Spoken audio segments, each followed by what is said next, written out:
I'm very happy to introduce to you Professor Rami Abou Jamra from the University of Leipzig Medical Center.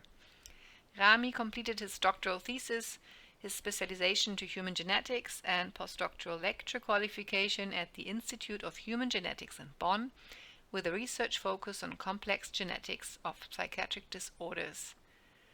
For 4 years, from 2010 to 2014, he worked on genetics of intellectual disability at the University of Erlangen, followed by a short stop in industry, where he worked as a medical director of a large laboratory in 2015. In 2016, he then returned to research to further focus on the genetics of intellectual disability. He now works as a medical consultant and the head of the diagnostic department at the Institute of Human Genetics in Leipzig. Today he will talk about adequate and efficient exome analysis, about chances and duties in routine diagnostics. So Rami, we are very pleased to have you here, and we look forward to hearing about some interesting and eye-opening cases. Thank you, Yvonne, for the introduction. Please allow me to present a few slides about our experience in Leipzig. This is a disclaimer. I'm not going to stop here. You can take your time later to read it. Going to start directly with some numbers about the NGS diagnostic in Leipzig. In 2016, as we have started, we had only a couple of dozens of next generation sequencing diagnostic, including research and diagnostic. Clinical diagnostic. 2017, it was over 500, in 18, over 1,500, and this year, if we are going to continue like that, we would have more than 2,500 cases of next generation sequencing. NGS diagnostic is not equally distributed across all enrichment kits. This shows 4 enrichment kits that we have used, and the light blue one is the EPI panel, epilepsy panel. It's an enrichment kit that we designed by ourselves, only 130 genes of epilepsy. But very soon we recognized that it doesn't make sense, so we stopped that. The dark blue is the cancer enrichment kit, and as you see, it is continuously at about 300 cases per year. That makes sense because the indications for cancer are more or less the same across all the time. And the so-called OMIM enrichment kit is indeed the TrueSight 1 of Illumina. We call it OMIM because it's OMIM-based. Why genes are included in this kit? It has about 5,000 genes. However, not all of them are relevant, and many relevant genes are not inside, which is the problem of panels anyhow. They are never up to date. So we moved to Exome, which is here in violet. And as you see, as we have done 1,000 cases of OMIM in 2018. In 2019, we didn't grow in OMIM, but we start to accelerate the exome sequencing as we had also better machines to run the sequencing. And in 2020, we are going to stop OMIM fully and going to perform over 2,000 exome cases. So why exome cases? Let me present you some numbers to show the main reasons why we are doing exome sequencing and not any panel. This is the diagnostic yield. That is how many cases do we clarify with the diagnostic based on the epilepsy panel. It's a bit more than a quarter. Of course, this case or these EPI panel, it's biased as the cases that are included are selected.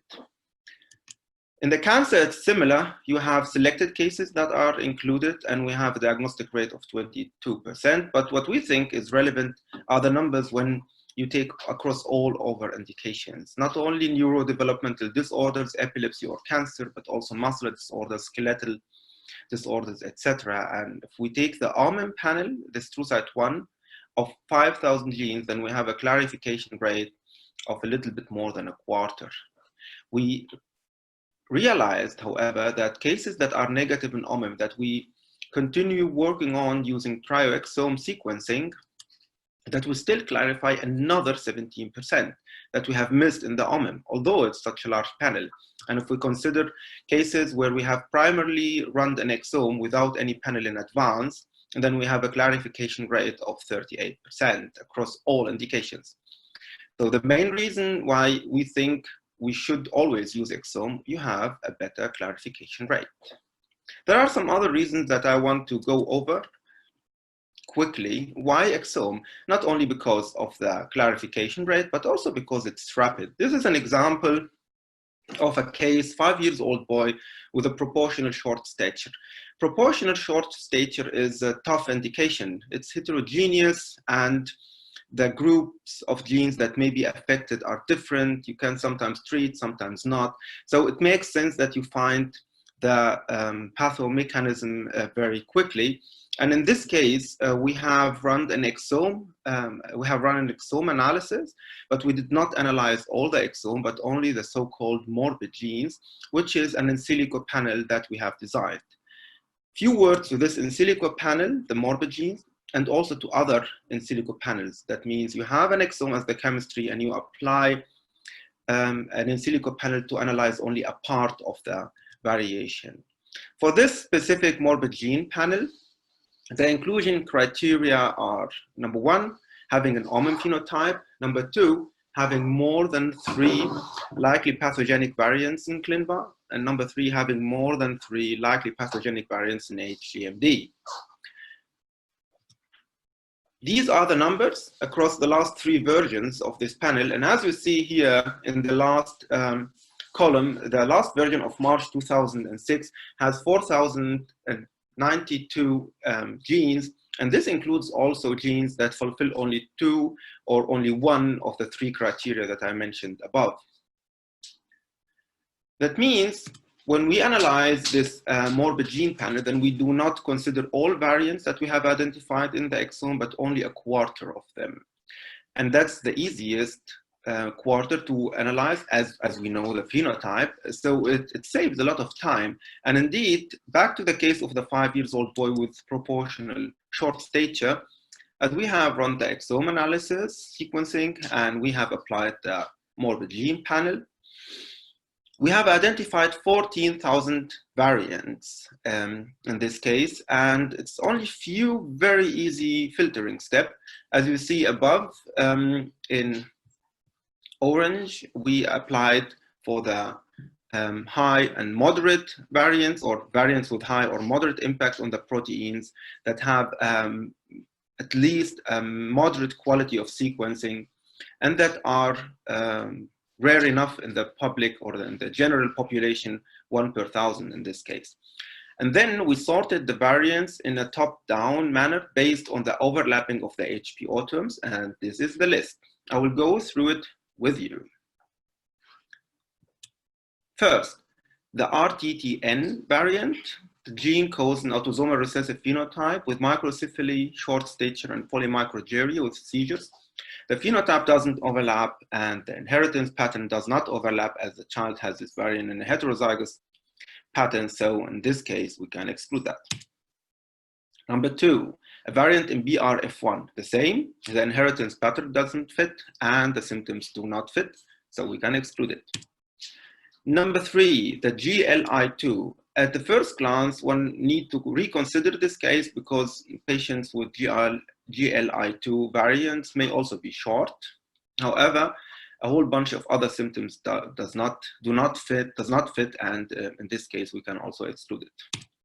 Next one, a variant in ROBO1. There is no OMIM phenotype for ROBO1. So how comes that this gene is included in our panel? We checked HGMD, and we found about 20 variants, only 16 variants that have been identified in this gene. However, the spectrum of phenotypes is just strange, from pulmonary arterial hypertension, language impairment, and so on. So it doesn't fit to the short stature. And I think the reason why there is no OMIM phenotype or no OMIM entry yet is that there is still no validated association between variants in this gene and a phenotype. And then comes the variant in the gene GHSR. That's the growth and variants in this gene codes in an autosomal dominant pattern, as in this case, growth hormone deficiency, which is isolated. The list of symptoms, here is the clinical synopsis from OMIM, fits very well, and eventually the report would look like that. It's still a variant of unknown significance. But that's the point. Even if you do not find a pathogenic variant, at least we now know very well what we are going to test for. The segregation in the parents, we know now which endocrinological tests should be done, and we also now know that if it is really the variant in GHSR, then we have very good chances for therapy that would ameliorate the phenotype. We wouldn't have reached this result, at least not so quickly, if we would do one gene by the other, or if we'd wait up for a whole bunch of other tests to be done until we start with the genetic testing. So it makes sense, not because exome sequencing gives you a higher yield, but because it's much quicker. Another reason it's because it's all encompassing.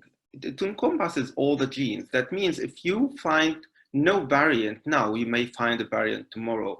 Or if you have a panel that is not large enough, exome wouldn't have this problem. This is an example of a 5-year-old boy with global developmental delay and camptodactyly. Both symptoms are really unspecific. Sorry.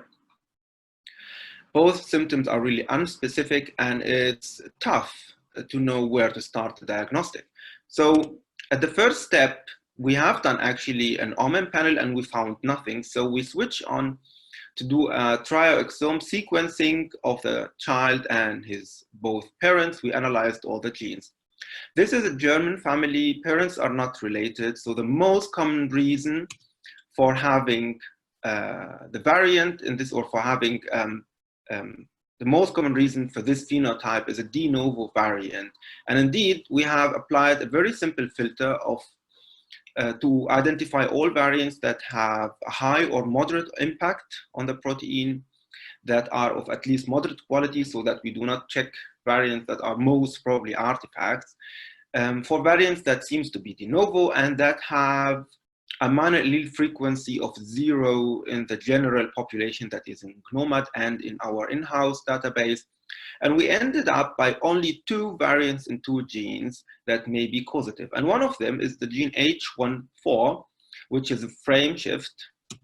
And indeed, if we check HGMD, we find that there is only small number of variants, only 21 variants. Most of them are frame shifts, so that fits. And the phenotype was not included in OMEM at the time that we have performed the diagnosis. So obviously, this gene wouldn't be included in any panel because the number of cases with mutations in this gene are very little, and is very little. And in addition, it seems to cause a very unspecific disorder. The report would look like that. The gene is a histidine gene. It's a de novo heterozygous variant. It's pathogenic, caused the so-called Drachman syndrome, which, by the way, if you check the text here in the second last line, has also camptodactyly. It's still, of course, not the reason why we think this is the mutation, but it gives a good feeling if you find such a nice and even small overlapping. Another reason, it's because it's convincing. When you are doing exome analysis, you have a better feeling regarding SNV and CNV analysis. This is a case of a child, 2-year-old boy who has developmental delay, also unspecific, especially at this young age. Many symptoms still not present, and it's difficult to know if they are going to come or not. In this case, the SNV, the single nucleotide variants, was negative, so we moved on to do the CNV, the copy number variants. We did not find large copy number variants, but we found an intragenic deletion of few exons in the gene CAMTA1. And if we go to the report, then you would find that this heterozygous deletion, which turned up on to be de novo, by the way, it is associated, or such kind of variants in this gene that leads to loss of function are associated with ataxia, with mental retardation. And in this case, the exome analysis helped us to first know, well, obviously there are no single nucleotide variants. And number 2, we have a tiny deletion within a gene. We wouldn't be able to do MLPA or qPCR in the first line because we did not have a specific differential diagnosis to start with. And array analysis are not always helpful as the variant was very small. Another reason why I think that all of us should use exome sequencing is because it supports research. I'm going to start with this example of a girl deceased at the age of 1 month due to infantile onset of seizures. She had epileptic encephalopathy, and all of that was therapy refractory. And yeah, as mentioned, she died at the age of 1 month. The exome analysis did not reveal a variant that we could report on a diagnostic base. However, we identified a homozygous frameshift variant in the gene GLS. We have undertaken some more effort, and we identified further cases that are similar, well, one further case, and we're able to publish the data of the identification of a loss of function mutation, and that means a glutaminase deficiency, as this gene is, and this gene encodes for an enzyme. And we're able to identify a novel phenotype and has already an OMIM entry. Our group in Leipzig has identified several disorders and contributed to the identifications of other disorders. And actually, if we are going to await for large consortia to decipher the monogenic forms of disorders, then we are going to wait a long time, because obviously the deciphering of such phenotypes is the task of smaller groups who takes time to understand both the genetic and clinical aspects. And my experience is that the number of groups that are using the data of exome is little, which is a pity, because if everybody is going to use his genetic data to support research, then we are going to be done with the monogenic disorders within very few years. Another very important reason why you should use exome sequencing is the dual diagnosis, having two diagnoses in one child. I'm going to present an example of a 7-year-old child with developmental delay, autism, microcephaly, and facial dysmorphism. We have run exome analysis, and we identified two variants, two frameshift variants. One is in TRP12 and the other is in TRIO. The report looks like that. Both variants in TRP12 and in TRIO are likely pathogenic. And my expectation would be that developmental delay and autism may be caused by TRP12 and by TRIO together, while the microcephaly is obviously a symptom of TRIO, and the facial dysmorphism are a symptom of TRP12. If I didn't do an exome analysis, but a smaller testing, and would find only one of these two variants in these two genes, then I would consider that symptoms that are not typical for this gene are just part of the clinical variability that we all know about. Only running a large analysis would allow me to identify such things. And I'm not talking about an exception. I reconsidered our data, and I checked about 2,000 positive reports that we have issued in the last 4 years, and in 6% of the reports that we have issued, we reported not only one variant, but two or more. And this is not including the CNV. If I would include the CNV variants, it would be higher. Well, of course, not all of these variants are going to be true. At the end, maybe some segregation analysis would exclude some, or one would find, well, okay, this variant is only a VUS and not clinically relevant. But and I don't have the exact numbers now, because that is not very good documented, but I would say that something between 3 and 5% of all cases that we have a dual diagnosis. This is supported also by our information on secondary findings. I checked all reports that we have ever issued, and I find that in 3% of our reports, we have reported on a secondary finding, and we are very conservative in this regard, by the way. We report a secondary finding only if it is a pathogenic or likely pathogenic variant in one of the 59 genes that are recommended by the ACMG. So it's not inflational, and though it's 3%, and that makes sense. No, it's not the indication. Some people do not report that, but it gives you the impression how important it is to have a wider view on your data. Another reason for exomes, it solves tricky cases. I mean, this is not the only reason, because I don't think it's our task to always be able to solve tricky cases. They are tricky, but why not if this is possible? This is a case where, as you see in the upper panel here, there is a heterozygous. Here, the alternative allele frequency is 0.66. That means almost half or 2/3 of the reads are the variant and the rest are wild type, is the very known common frame shift variant in the PRRT2 that causes epilepsy or not. The other variant in PRRT2 is not relevant. And at the beginning, we thought, well, why? That doesn't make sense. The child has a severe phenotype of epilepsy intellectual disability, and this frame shift variant comes from the father who is asymptomatic. So even if we have some variability in the phenotype, but it wouldn't be so large. As we digged a little bit deeper in the data, we were able to see, as you see here, a deletion, an intragenic deletion in the PRRT2. That means in addition to the inherited variant from the father that is a loss of function, there is, and that's what we have tested for afterwards, there is a de novo heterozygous deletion in this gene. The child has a compound heterozygosity in this gene, and that is probably the reason why this child is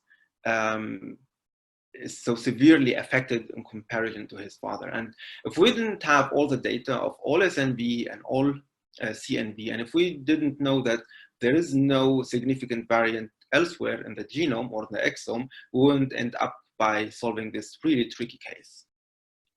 And it has also importance because the risk that it comes again in the next child is 25%, which is different than having something de novo. So this is the report of this case. So why we are doing exome? In addition to the exome being of much higher clarification rate, it's rapid, it's all-encompassing, it's convincing, supports research, it allows dual diagnosis and solves tricky cases. So taken together, I consider performing exome sequencing, and of course in the very near future, genome sequencing, you need just bigger machines, should be a first step diagnosis. And this is not only a chance because you have the benefits that I have talked about, but it's also a duty.